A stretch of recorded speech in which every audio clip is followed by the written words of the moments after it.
Hola, ¿qué tal? Soy Clementina Rodríguez. Les doy la bienvenida a esta transmisión de Biz Digital, un canal dedicado a promover el bienestar y la salud. El día de hoy los saludo desde el Consejo Mexicano de Medicina Interna, donde estaré conversando con miembros de la mesa directiva que terminan su periodo en este mes de febrero de 2021. Está muy interesante, por favor, no se lo pierdan. Me encuentro con el doctor Carlos Lichtschein, presidente del Consejo Mexicano de Medicina Interna, quien nos tiene un mensaje el día de hoy al cierre de la mesa directiva del periodo de los últimos 3 años. Doctor, ¿qué nos quiere platicar el día de hoy? Muchas gracias. Quiero decirles misión cumplida. Ha sido un largo y tortuoso camino, ya que 45 años de historia del Consejo Mexicano de Medicina Interna están atrás de nosotros y tienen un prestigio que no podemos defraudar. Ha sido realmente un gran honor y un privilegio poder liderar desde el día que tomamos protesta 22 consejeros y un servidor para poder cumplir con los objetivos que se nos fueron planteados. Doctor, ha sido un trabajo duro, un trabajo incansable y se trata de un trabajo que ustedes los médicos hacen pro bono. Es cierto. 3 años tenemos la obligación de certificar médicos especialistas en medicina interna. La certificación es un proceso por el cual el médico accede a obtener una cédula profesional. Y la certificación no solo es el papel o la cédula, es la certeza de quien recibe esta certificación que tiene las habilidades, conocimientos y destrezas para poder atender a nuestros compatriotas, ostentando orgullosamente el título de especialista en medicina interna. Es un privilegio para nosotros los pacientes que podamos tener médicos certificados, que sean los que nos atienden, que tengamos esta certeza de que están actualizados y que el servicio médico que vamos a recibir pues será un servicio de un médico que tiene los conocimientos al día para poder tener salud. Así es. El consejo básicamente se dedica a certificar, y las certificaciones existe un camino bien planteado, bien hecho, por el medio del cual podemos determinar si un individuo es capaz o no de orgullosamente decir soy un especialista certificado en medicina interna. Nuestra labor dura 3 años y en estos 3 años tenemos la obligación de dar un examen de alta sensibilidad, de alta especificidad, de gran calidad, que además tenga factores éticos y humanos y con el cual nosotros podamos saber si el individuo es capaz de hacerlo. Doctor, ¿cómo fue su primer año liderando este grupo de médicos?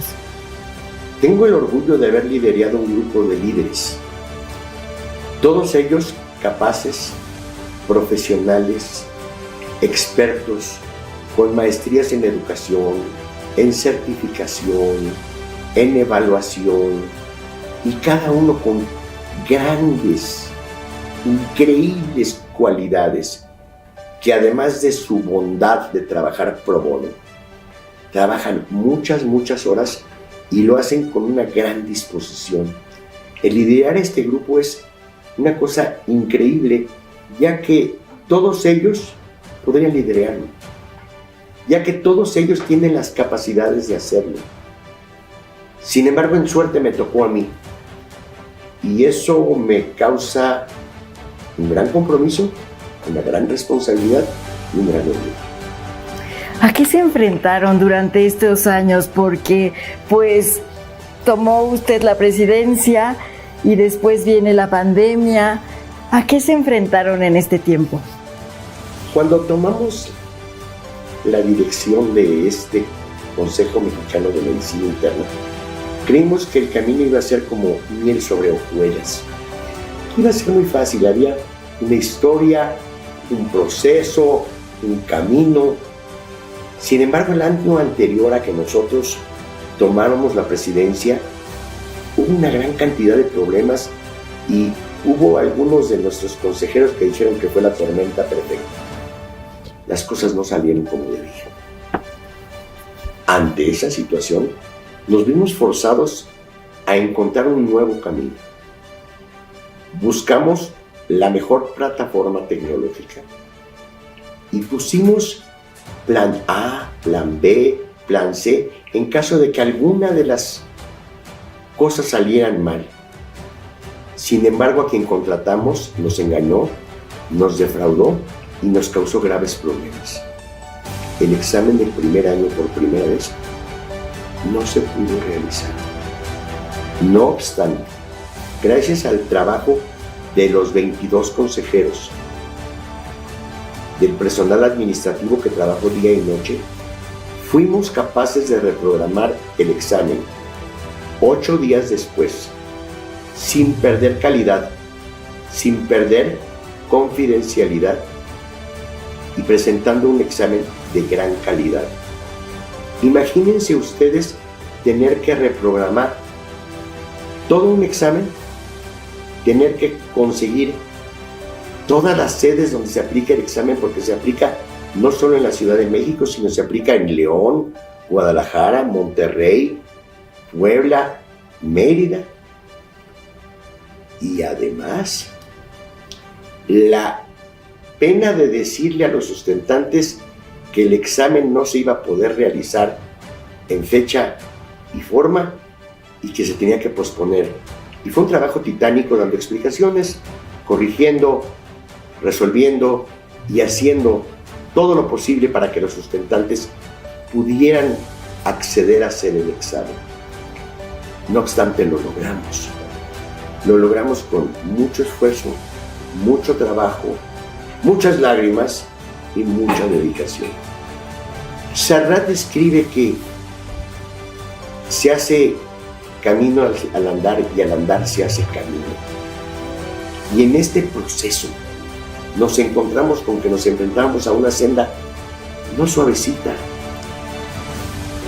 Era una senda plagada de problemas. Era un largo y tortuoso camino. Y teníamos que estar preparados para lo que nos sucedió en el primer año no se repitiera. Afortunadamente, gracias a todos los consejeros y el personal administrativo, logramos presentar un examen el segundo año que no perdió sensibilidad, especificidad, calidad, confidencialidad. Y gracias a que encontramos un grupo de expertos en tecnología, logramos presentar y hacer que se presentaran todos los sustentantes. No tuvimos problemas, el examen fue de alta calidad. Los sustentantes comentaron la nota que les damos a preguntar qué les pareció el examen. Fueron buenas sus calificaciones. Y el segundo año caminó como debería caminar, sin problemas. Certificamos, tuvimos un gran número de sustentantes, más que antes, y los resultados fueron muy satisfactorios. Se entregaron los resultados, como siempre, en tiempo y forma, a través de la página del Consejo en línea. ¡Qué maravilla! Fueron empujados a esta nueva era digital y lo pudieron resolver como ustedes son, de una manera profesional, impecable y con esa transparencia que caracteriza a este consejo. Muchas gracias. El tercer año, el mundo cambió. Todos nos vimos enfrascados en una cosa que no habíamos conocido. Algo que nos causó graves problemas y nos generó grandes dificultades, ya que el examen no se podía realizar de forma presencial. Y nosotros teníamos que cuidar, en primer lugar, a los sustentantes, que no tuvieran riesgos sanitarios, que pudieran acceder a un examen que evaluara de forma igual a los anteriores, y finalmente reconocer que era una experiencia nueva. Estábamos entrando a un nuevo mundo. Así es, una nueva era que nos ha cambiado la vida a todos. Y qué maravilla que pudieron resolverlo de una manera tan rápida y que los médicos tuvieran esta oportunidad de continuar certificándose y hacerlo con esa tranquilidad y seguridad de que lo hacían con ustedes. Doctor, ¿algún mensaje que le quiera dar? Quisiera decirles que un mes antes, para que el examen tuviera éxito, en línea a través de la página del Consejo se les dijo a todos cuáles eran las necesidades tecnológicas, qué tenían que hacer y cómo lo tenían que hacer. Tuvimos un número récord de sustentantes. No solo tuvimos un número récord de sustentantes, sino que el examen fue de alta calidad. El comité de exámenes trabajó por meses revisando la calidad, revisando la especificidad, revisando la sensibilidad y revisando la credibilidad de cada uno de los ítems. No obstante, tenemos que reconocer que los sustentantes se enfrentaron a problemas igual que nosotros, diferentes. Aquellos que estaban haciendo el cuarto año de la residencia no tuvieron un cuarto año de residencia normal, tuvieron un año de trabajo, de sufrimiento, de esfuerzo, de pérdida de vidas. Sin embargo, se presentaron y hicieron el examen. Los resultados del examen, y tomando en consideración todas las vicisitudes a las que ellos se tenían que enfrentar, hicieron un examen y nosotros, con sentido común, decidimos no ser tan precisos en el punto de corte, no usando las técnicas de todos conocidos, sino bajando un poco ese punto de corte, por sentido común, por humanidad y por reconocer el esfuerzo que ellos estaban haciendo. Claro, y la vida que estamos viviendo en este momento y por la que ellos estaban pasando. Sí, doctor, muchas gracias. Doctor, ¿algún mensaje que le quiera dar a la mesa directiva? ¿Qué les puedo decir a mi querido Víctor Hugo Córdoba, a Enrique Díaz Lin y al señor vicepresidente Carlos Lenin Priego Rojas? Gracias. Gracias por ser incondicionales. Gracias por hacerme ver mis errores. Gracias por sus consejos. Y gracias por su bondad con mi persona. A los consejeros en general, doctor. Antes de ellos, a los directores de los comités, a ellos mi reconocimiento por un esfuerzo más allá del deber, por haber hecho un trabajo extraordinario, por haber cumplido con sus responsabilidades y haber sido leales y haber sido lo que son siempre, profesionales y excelentes médicos. A los demás consejeros, sin ustedes no se podía haber hecho esto. Ustedes son el cuerpo y alma de este consejo. Ustedes son los que dirigen el consejo. Yo lo lidereo, ustedes lo dirigen. Y gracias a ustedes llegamos a este momento en el que terminamos nuestra gestión. Tengo que dar un mensaje muy especial al personal administrativo. A Carla García, que fue mi brazo derecho, mi conciencia, mi jefe, por su lealtad, profesionalismo, inteligencia y buenos modos. A Ulises y Alfredo, por su capacidad tecnológica, por su inteligencia, por su bondad, por su respeto, por su trabajo y por haber hecho más de lo que se esperaba de todos. Finalmente a Isidro, como siempre, Isidro, gracias, amiguito. Y a los sustentantes, ¿qué mensaje les da? A los sustentantes, gracias. Reconocemos su esfuerzo, reconocemos su trabajo, reconocemos que no se desarrolló el examen en las mejores condiciones, pero reconocemos su interés en estar certificados. Recuerden que un médico certificado es un médico que le da certeza a sus pacientes. Recuerden que un médico certificado es un hombre, mujer, que ha luchado por años para obtener este reconocimiento. No se da de gratis, es un gran esfuerzo. Si me permiten una nota de carácter personal. Quisiera decirles a todos que este trabajo me ha enseñado mucho. Me ha dado herramientas para ser una mejor persona. Me ha producido un gran orgullo, una sensación de satisfacción que no puedo expresar.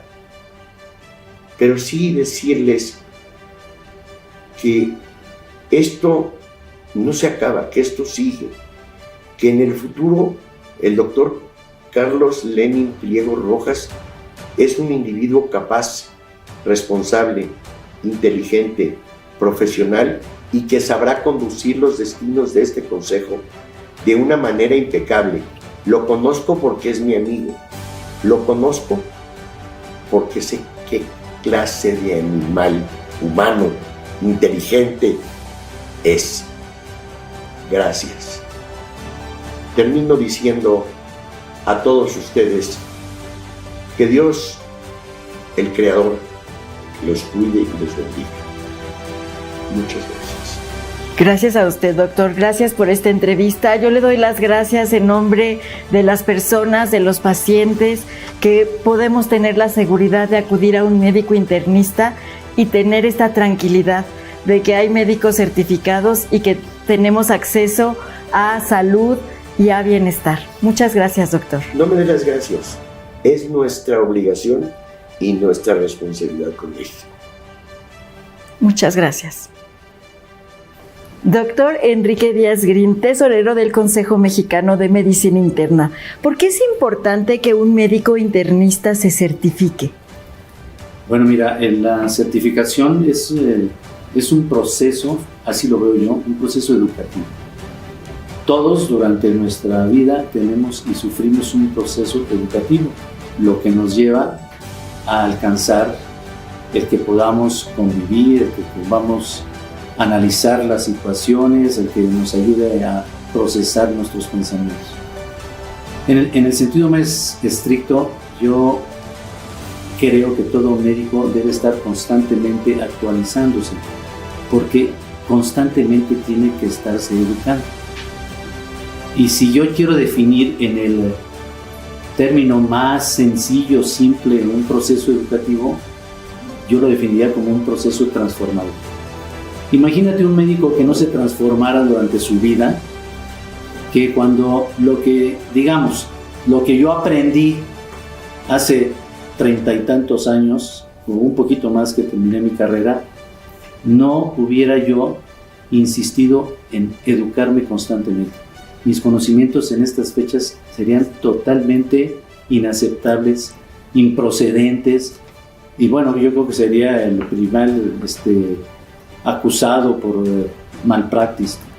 De tal manera que un proceso educador sencillamente lo puedo definir como un proceso sustentado en 4 pilares. Muy importante, sobre todo en estos temas de salud, donde hay grandes avances médicos.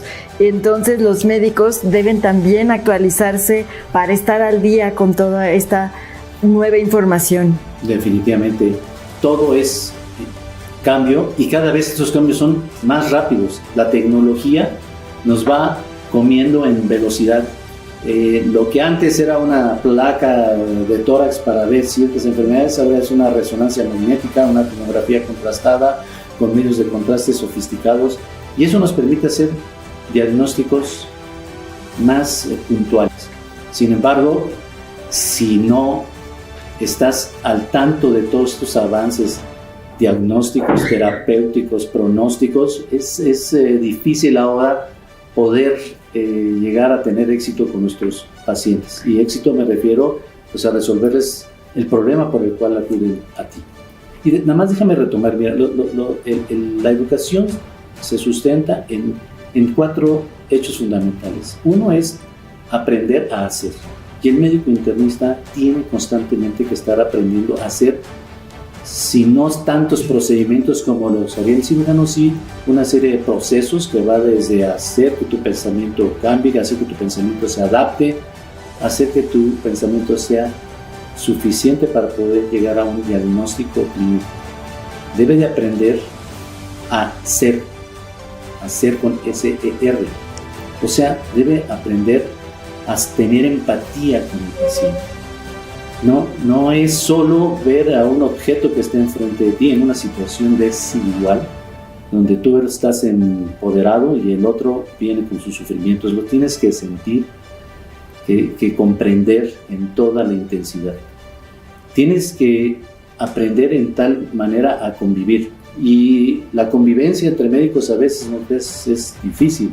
Y la convivencia con pacientes y sus familiares, sobre todo en procesos que son de mucho sufrimiento, hay que saber manejar esas situaciones y a veces dejar a un lado tus creencias, tu fe y aceptar lo que esa persona, ese familiar quiere oír o entender. Y por último, pues estaría el que tienes que aprender a aprender. Si te quieres educar, tienes que aprender a aprender. Y eso es un proceso que a veces durante la residencia pues casi es forzoso por el sistema educativo que cada sede hospitalaria lleva, entre preparar sesiones en que te estén cuestionando constantemente, pero una vez que terminas te dan tu certificación, dices ya soy médico internista y pues no, ahí ya me quedo calmado, ya me tranquilizo y no, año tras año. Yo tengo el gusto de decirte que yo me certifiqué por primera vez en 1981 y llevo 6 certificaciones más. Esto es un proceso que me ha permitido comprender a mi paciente, comprender la evolución de la ciencia, de la tecnología y que definitivamente pues no sé hasta cuánto me dé poder seguir en este proceso porque cada vez salen cosas más novedosas y no se diga ahorita con lo de la pandemia. Es un ejemplo clásico que el que no se puso a estudiar desde el primer día que vimos COVID, ahorita si le llega a un paciente no va a saber ni qué hacer. Y este fue de alta intensidad este principio del segundo año. Totalmente, ya casi un año. Y lo que hacíamos al principio de tratamiento, diagnóstico COVID, ahorita ya no funciona, ya es diferente. Y entonces hemos visto que algunas cosas que nos dijeron que eran muy buenas para tratarlo no son tan buenas. Y eso, pues finalmente repercute y repercutió en nuestros pacientes. Entonces eso lo tenemos que analizar, cómo es posible a veces que recomendaciones en ciertos momentos que un presidente dio, de repente todo el mundo lo agarramos como una cuestión verdadera, ¿no?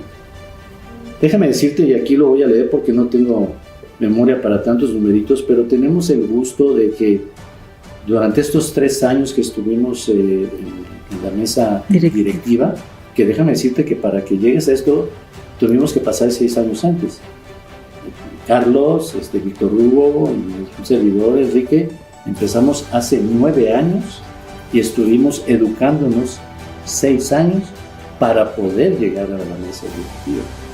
No es un proceso de que hoy me nombraron tesorero y a Carlos presidente y a Víctor Hugo secretario. Esto fue un proceso que tuvimos que aprender. Para esta gran responsabilidad. Al momento, desde que nosotros empezamos, certificamos a 500 personas, certificación por vigencia 187, fueron 687 el primer año, en el 2020 fueron 837, divididos en certificación 601 y de vigencia 236, y en el 2021 certificación 633 y vigencia 227, 860. Nos da un gusto enorme que pudimos ir aumentando el número de personas que estaban interesadas en este proceso y en estarse educando constantemente en medicina. Eso es súper importante, estarnos educando constantemente, tanto médicos, también los pacientes, que tengamos esa confianza de poder consultar a este médico que va a tener esta parte humana que es tan importante para nosotros, porque llegamos preocupados, quizá asustados a consultar. Entonces, acudir a un médico certificado nos da esta confianza, esta tranquilidad, que tienen esta educación, esta certificación, donde vamos a recibir una consulta que va a tener todos los conocimientos el médico para poder atendernos y dar un diagnóstico acertado. Muchas gracias, doctor, por compartir esta información con nosotros. Si me permites un minuto nada más, dentro del proceso de educación hay un apartado que se llama evaluación, que es lo que hacemos nosotros en una parte muy pequeñita, que es un examen teórico. Y esto sí es un mensaje para los compañeros que se quedan. Evaluar a un médico, a una persona, no solamente debe de incluir un examen teórico. La evaluación es un concepto que va más allá de un examen teórico. Yo ahí no sé, o no me dio tiempo tal vez, pero los procesos evaluatorios deben ir más allá de un examen teórico. Y además la medicina interna fundamentalmente, y la medicina en sí es un saber práctico, de tal manera que ahí debería de evaluarse, a pesar de que, insisto, y a mis compañeros del comité de examen los felicito por los cuestionamientos que hacen en su preparación para su examen, que son casos clínicos, pero aún así no sustituye y no completa todavía la evaluación. Debemos dar un salto a un proceso todavía más profundo de este hecho que se llama evaluación. Y con eso pues es el mensaje que quiero darle a mis compañeros, y gracias por la entrevista. Al contrario, muchas gracias, doctor, por compartir esta información tan importante con nosotros. Muchas gracias. Gracias. Hasta luego. Doctor Víctor Hugo Córdoba Plumas, secretario general del Consejo Mexicano de Medicina Interna. Doctor, ¿cuánto tiempo ha sido usted miembro de este consejo? Yo llegué aquí hace 20 años con la doctora Guadalupe Castro Martínez. Era otro tiempo y era otra manera de hacerlo. Se acostumbraba que los jóvenes estudiantes residentes de medicina interna vinieran a ayudar a sus profesores sin cargo. Luego de eso pasé a otras administraciones con otros presidentes al total. Hace 9 años me eligieron consejero titular. Y de esos 9 años, 6 años he sido secretario del consejo. ¡Qué maravilla! ¿Qué labor, qué implica de un médico estar haciendo todo este trabajo durante tanto tiempo? Es una responsabilidad compartida con tu gremio y con la sociedad. Con tu gremio, porque a veces cuesta trabajo empujar a la gente para decirle tenemos que seguir estudiando, y además lo más importante, tienes que medirte con tus pares para saber si lo estás haciendo bien. Y con la sociedad, porque a la sociedad no solamente le tienes que entregar un médico capacitado, también le tienes que entregar un médico que sea capaz de entender a la persona porque es una persona, y le tienes que entregar un médico que tenga la disciplina de levantarse muy temprano a estudiar, o acostarse muy tarde a estudiar, o comer enfrente del libro o la computadora por pasión, porque es lo mejor para sus pacientes y sus amigos y sus compañeros y sus colegas también. Totalmente, a mí me parece una labor maravillosa el que ustedes puedan motivar a los médicos jóvenes a que se vayan actualizando, a que en el futuro continúen preparándose y seguir estudiando, porque eso es una parte muy importante, sobre todo en el trabajo de un médico que estudia durante muchos años para incluso llegar a ser médico. En el fenómeno de la transformación, así es. Hoy por hoy, la clínica, que yo he sido un defensor en mis artículos y en mis libros, y tengo una frase cuando ingresé a la Academia Nacional de Bioética que decía: Su Majestad la clínica, o sea, explorar a los pacientes y buscar con los sentidos, con el olor, con el tacto, lo que un paciente tiene, está derrotada. Ahora tenemos, si realmente existe la evolución, tenemos que ir a lo que sigue, a una pantalla, a una lente, a un paciente a la distancia donde le tengamos que transmitir exactamente lo mismo. Y en un momento donde el mundo, no solo el país, el mundo está en una incógnita brutal de qué es lo que sigue y hacia dónde se va nuestro fenómeno de salud, tenemos que ser muy contundentes y adaptarnos y evolucionar y utilizar los medios digitales y los ecosistemas digitales para poder llegar con los pacientes. ¿Qué sigue para el Consejo Mexicano de Medicina Interna? Estoy seguro que para el Consejo Mexicano de Medicina Interna sigue el reto más grande de toda su historia. Allí está la pared donde están las fotos de nuestros fundadores y de nuestros presidentes. Nada se va a parecer a lo que viene.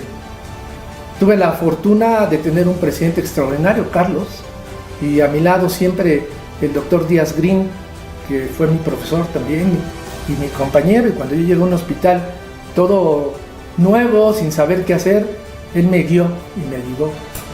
Y han sido dos pilares, y con ellos pudimos enfrentar muchas cosas, pero lo que viene, por fortuna, está Carlos Lenin.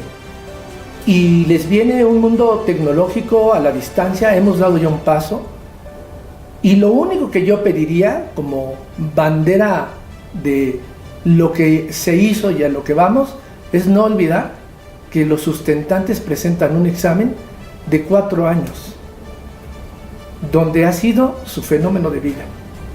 Es su futuro y el de sus hijos. Y no puede ser solamente una fórmula matemática de aproximación que está publicada en el Education of Review. Son personas. Sé que mucha gente no conoce en el mundo así, pero los que venimos de una ciudad pequeña y los que hemos hecho política y hemos hecho fenómenos sociales, sabemos que muchos de ellos salieron de su pueblo porque sus papás vendieron un marrano y eso era el patrimonio de ellos. Y ahora que han logrado este éxito, no estamos pidiendo que baje la calidad, estamos pidiendo que no se olvide de calificar conocimientos y mujeres y hombres. Y la otra, abrir la cabeza a la diversidad, a toda la diversidad, porque el mundo tiene que ir en este fenómeno. Y finalmente creo que Carlos ha tenido la fortuna de un equipo de expertos en metodología educativa, de sociología, y una vicepresidenta que es Carmen Zavala. Una vez más una mujer comandará este consejo y son una mancuerna maravilloso. Creo que el éxito se va a asegurar si saben escuchar el fenómeno social, que además está colapsado. Hemos vivido los últimos 2 años del sincretismo de 30 de esta humanidad. Muchas gracias, doctor. Gracias por compartir con nosotros esta información, porque ahora sabemos lo que hace un Consejo Mexicano de Medicina Interna y porque sabemos que va a haber continuidad y que nosotros los pacientes tendremos esa fortuna de tener médicos preparados que nos puedan atender. Muchas gracias. Al contrario,